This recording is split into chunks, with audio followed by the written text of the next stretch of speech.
Bonjour à toutes et à toutes. Je vous rejoins pour un deuxième épisode aujourd'hui sur le thème Mon chien a-t-il mal au crâne?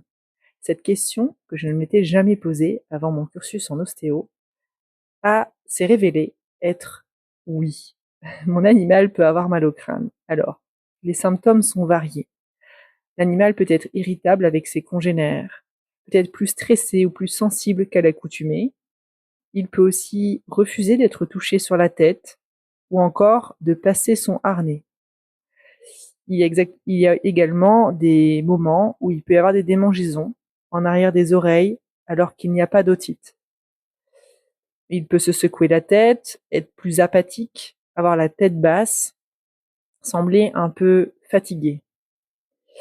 C'est autant de symptômes de douleurs sournoises dans la boîte crânienne.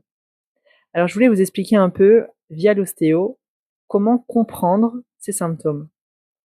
Donc au sein du système nerveux central et surtout au sein de notre boîte crânienne, on a plusieurs éléments qui nous permettent de capter notre environnement dans une petite boîte où il y a un plancher et une tente. On parle de la tente et la faue du cerveau. C'est vraiment parallèle à une noix où on a une petite membrane qui sépare les deux petits morceaux de la noix. Ça, ce sont les deux hémisphères, droite et gauche, avec au milieu une faue, c'est une cloison.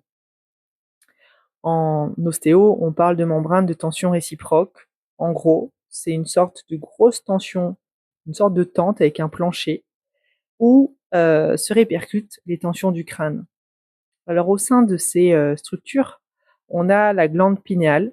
La glande pinéale, c'est une petite glande qui répercute tout le stress du corps, qui gère tout ce qui est hormonal.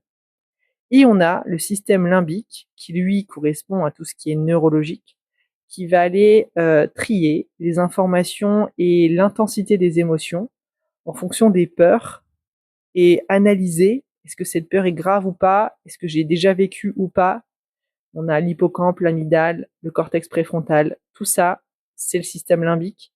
Et donc, au sein de ce crâne, on a donc de l'anatomie pure avec une structure solide et de l'hormonal et du neurologique. Donc là-dedans, il y a plein de facteurs qui peuvent nous créer des tensions. Alors, les tensions qu'on trouve au niveau du crâne sont parfois des tensions de répercussion, c'est-à-dire que l'origine est rarement purement crânienne. Elle peut être d'origine viscérale, parce que les viscères sont énervés par le nerf vague, et le nerf vague, c'est un peu la pédale de frein du système neurologique, c'est-à-dire qu'on a l'orthosympathique, qui est l'accélérateur quand on stresse, et le parasympathique, et donc le nerf vague, qui fait qu'on se détend. Et toute la sphère viscérale est plutôt associée au nerf vague dans la détente.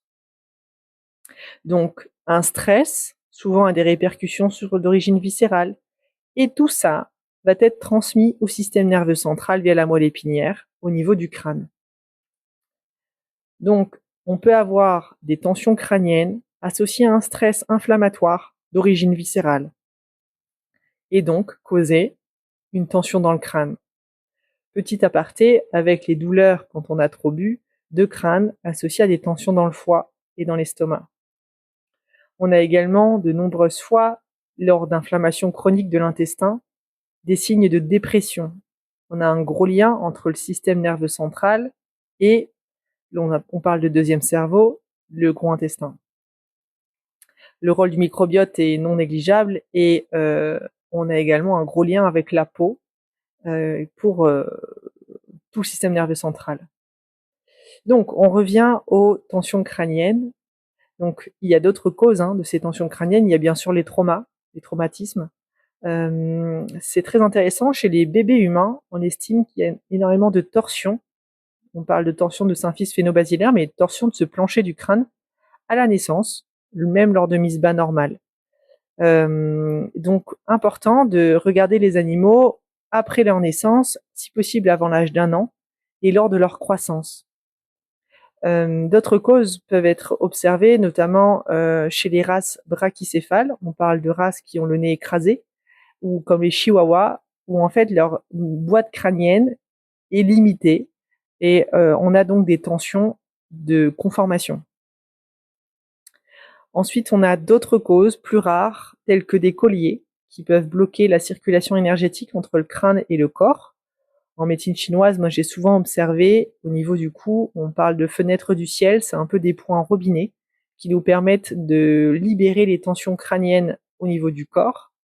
Et les colliers passent exactement sur ces points-là. Donc certains colliers bloquaient la circulation entre le corps et le crâne et donc entraînaient des douleurs de crâne. On a bien sûr d'autres plans, tels que des problématiques énergétiques, un peu comme les gens hypersensibles au magnétisme. On a bien sûr les mêmes problématiques que chez l'humain. Donc en résumé, on a rarement un problème uniquement crânien. L'important est de trouver l'origine et de traiter donc le reste. Il faut savoir y penser dans tout ce qui est trouble du comportement, dans tout ce qui est trouble alimentaire ou encore lors de fatigue ou d'irritabilité inexpliquée. Souvent, on a des causes de crâne cachées derrière. On peut également y penser lorsqu'on a des troubles ORL récidivants.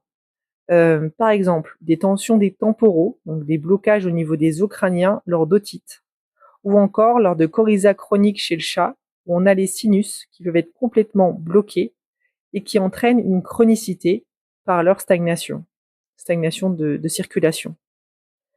Donc le but étant de libérer les stagnations, permettre une meilleure circulation locale et à distance, car ne l'oublions pas, la moelle épinière va jusqu'au sacrum. Donc on a vraiment des tensions intracrâniennes qui peuvent se répercuter jusqu'à des douleurs de dos dans le sacrum. Vraiment comme un fil élastique qui serait trop tendu et qui entraînerait des énormes tensions dans le bas du dos. Donc en clinique, moi je conseille donc de voir tout animal présentant des symptômes cliniques, soit comportementales, soit viscérales, d'être vu en ostéopathie et de le voir avant l'âge d'1 an, notamment pour tous les carnivores suite de Misbah, parce que ça impacte vraiment leur croissance et leur caractère. Puisque vraiment, il y a des animaux très anxieux où si dès le début leur système nerf vague est régulé, ils sont beaucoup plus calmes et arrivent beaucoup mieux à gérer les stress. Je donne toujours l'exemple d'un élastique qui serait hyper tendu dès la naissance ou suite d'un trauma. Si cet élastique reste tendu, il y a une beaucoup plus grande difficulté d'adaptation à tout nouveau trauma ou tout nouveau stress. Voilà. Donc importance 1 de voir le crâne comme une répercussion d'un ensemble et de penser aux différentes causes qui peuvent nous causer ces traumas, ces tensions crâniennes. Voilà, j'espère avoir répondu à la majorité des questions. Merci et à bientôt pour un 3e épisode.